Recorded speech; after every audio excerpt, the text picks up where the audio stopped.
ગામ સભામાં તમે શું શું રજૂઆત કરી શકો?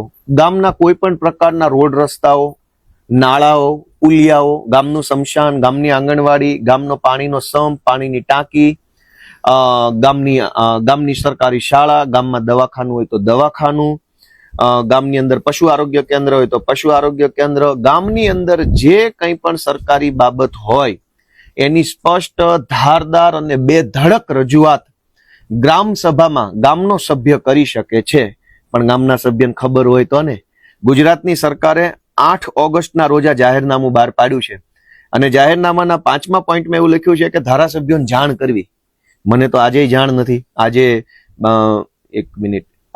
13મી તારીખ છે. 8 તારીખે સરકારે જે નિર્ણય લીધો એની જાણ 13 તારીખે પણ ઓફિશિયલી મને કોઈએ નથી કરી. પણ મારા ભાઈબંધ, દોસ્તારો, મિત્રો છે એમની પાસેથી મને આ માહિતી મળી ગઈ એટલે મેં તાત્કાલિક અર્જન્ટમાં નક્કી કર્યું કે હું વિડીયોના માધ્યમથી તમને જણાવું. કેમ કે ટીવી વાળા આપણને આવું ક્યારેય બતાવશે નહીં.